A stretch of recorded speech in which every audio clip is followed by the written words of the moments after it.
Hey guys, so I wanted to talk to you a little bit about your Music by Ear 6. Um, you do not need the transcription, but it is in your course pack, and I actually think in this instance it will be a little bit helpful. So I pulled it up here. If you want to grab it, that it might help you out. Let's just listen to it once, and then I'm going to walk and talk you through a couple of strategies that might help you figure out what's going on and what scale degrees and all that fun stuff. So here it is one time.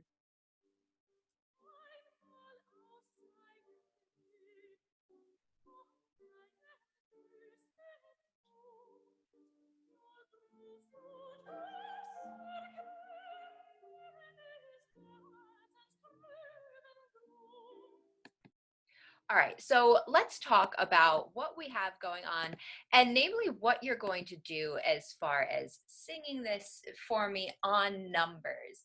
So if you look at the very beginning, and again, you're welcome to use this transcription template as an aid, it does give you a few kind of good hints. So if you look at the very beginning, even though you only have the right hand and a key signature, that's really all you need, that and your ears, to determine that we started in G minor.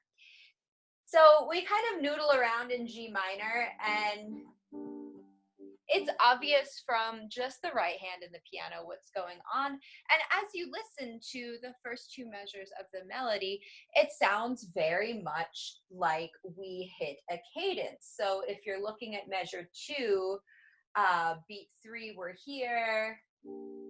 Beat four, you just have an open fifth in the right hand, but it's a pretty good indicator that we have a dominant there, and we get a little cadence in G minor. Now, that's all well and good. I'm not worried about you navigating the first two measures. What's interesting is what happens in the next two. I want you to just look for me at these three beats. So I'm at the very end of the excerpt. And again, all you have is the right hand, and that's fine. I'm going to play it for you. And I want to know what that sounds like to you.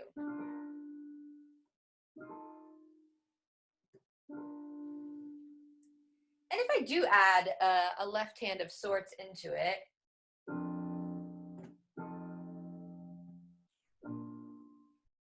that should kind of seal the deal for you, that that is a cadential dominant moving to a 5/7, moving to 1.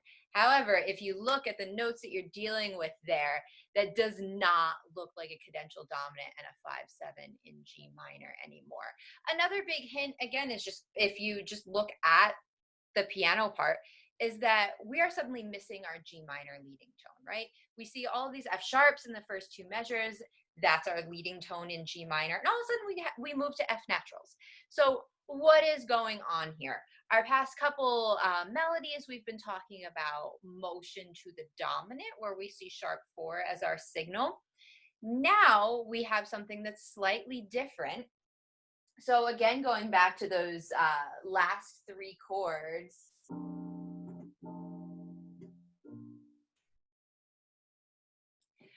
where do you feel like tonic is in that progression, as far as if you're looking at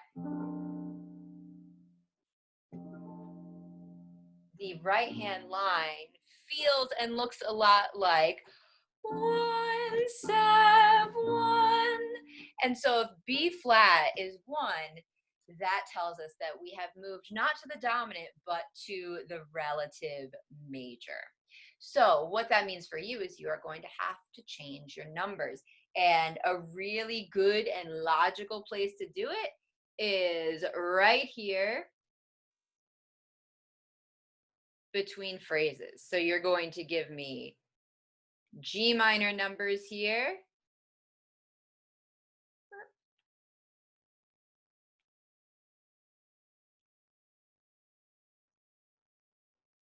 And then when you start the second phrase, you are going to switch to B flat major numbers.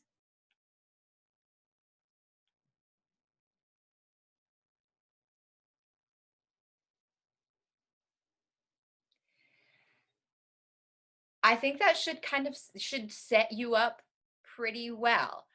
This is very scalar. So outside of the actual shift to the relative major, the melody is not that difficult at all. It's more just a matter of navigating the numbers switch. Use this template. It's posted to Blackboard. You have it in hard copy if you brought your course pack home.